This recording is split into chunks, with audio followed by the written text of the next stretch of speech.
Episode की शुरुआत सवा द्वारा दरवाजा खोलने से होती है। राजीव के क्लाइंट ऐसे बर्ताव करते हैं जैसे कुछ गड़बड़ ही न हो। अमृता कहती है कि उसने अंदर किसी महिला को देखा। राजीव का क्लाइंट उसे गुमराह करता है और दरवाजा बंद कर देता है। अमृता को भवानी का फोन आता है। उसे सिग्नल नहीं मिल पा रहा था, इसलिए वह कॉल उठाने के लिए एक तरफ चली गई। निमृत राजीव के क्लाइंट से उसे छोड़ने की विनती करती है और अपने पिता से बात करके उन्हें पैसे देने की पेशकश करती है, लेकिन उन्होंने उसकी बात नहीं मानी और उसे मजबूर करने की कोशिश की। निमृत उन्हें मारती है और कमरे से भाग जाती है। राजीव के क्लाइंट को डर है कि अगर वे निमृत का पीछा करेंगे तो वे सीसीटीवी में पकड़े जाएंगे, इसलिए वे कमरे में ही रुक जाते हैं।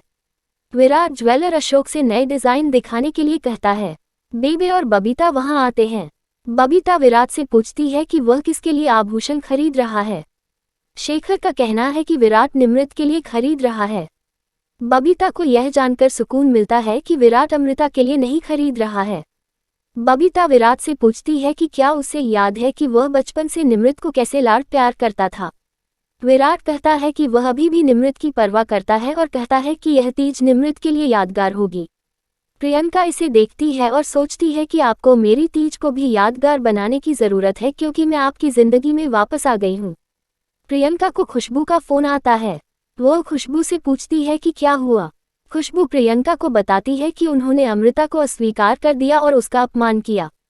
प्रियंका कहती है कि अच्छा है और उसे अमृता को फ़ोन करके उसे नौकरी देने के लिए कहती है। खुशबू सहमत हो जाती है। प्रियंका को लगता है कि यह नौकरी मिलते ही अमृता विराट की जिंदगी से बाहर हो जाएगी। वह बबीता को इशारा करती है कि काम हो गया है। जौहरी विराट को एक अनोखा आभूषण हार दिखाता है। विराट कहता है कि यह उसकी बहन की तरह अनोखा है। बेबी कहती है कि वह चाहती है कि हर लड़की को विराट जैसा भाई मिले। बेबी विराट से कहती है कि वह भी उसके लिए कुछ करना चाहती है, लेकिन नाम के लिए उसकी 2 पत्नियां हैं, लेकिन वे दोनों अच्छी नहीं हैं और इस पर टिप्पणी करती है। प्रियंका कहती है कि वह बहुत उत्साहित है और कहती है कि वह तीज मनाने जा रही है। विराट इस पर टिप्पणी करता है।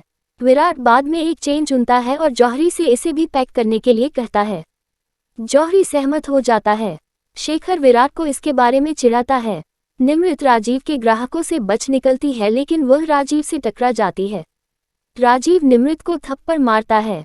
राजीव निमृत से कहता है कि उसे उसके ग्राहकों के साथ सोना चाहिए ताकि उसे पैसे मिल सके, नहीं तो वह उसे मार देगा।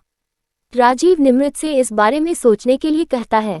अमृता निमृत के पास आती है और निमृत से पूछती है कि वह यहाँ क्यों आई है।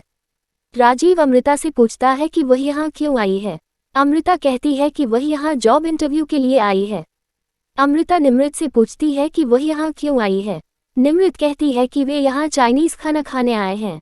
अमृता निमृत से पूछती है कि क्या वह निश्चित है। राजीव हाँ कहता है और इस पर टिप्पणी करता है। राजीव कहता है कि उन्हें यहाँ से जाना होगा और अमृता को जाने के लिए कहता है। अमृता कहती है कि वह भी उनके साथ उनके घर आएगी। अमृता कार में बैठ जाती है। निमृत भी कार में बैठ जाती है। राजीव बिना कोई विकल्प छोड़े वहां से चला जाता है, यह सोचकर कि अमृता ने एक बार फिर उसकी योजना को बर्बाद कर दिया है। राजीव और निमृत के साथ घर लौटने के बाद अमृता निमृत से पूछती है कि क्या वह छत पर उससे 2 मिनट बात कर सकती है। राजीव निमृत से कहता है कि उन्हें ज़रूरी काम है। अमृता कहती है कि इसमें ज़्यादा समय नहीं लगेगा। बबीता निमृत से कहती है कि वह अमृता की नहीं बल्कि अपने पति की बात सुने और उस पर टिप्पणी करे। अमृता निमृत के बारे में चिंतित है। विराट को लगता है कि अमृता उसे देख भी नहीं रही है, इसलिए वह उसे पेंडेंट उपहार में नहीं देने का फैसला करता है। बबीता अमृता के पास आती है और अमृता को निमृत से दूर रहने के लिए कहती है और उस पर टिप्पणी करती है। अमृता बबीता को समझाने की कोशिश करती है कि राजीव और निमृत के रिश्ते में कुछ गड़बड़ है। अमृता बबीता से कहती है कि कैसे निमृत और राजीव ने कहा कि वे रेस्तरां में चीनी खाना खा रहे थे, जबकि उस रेस्तरां में चीनी खाना नहीं था। बबीता इस पर टिप्पणी करती है। अमृता बबीता को यह भी याद दिलाती है कि कैसे निमृत पर हर रोज एक नया घाव होता है। बबीता अमृता से चुप रहने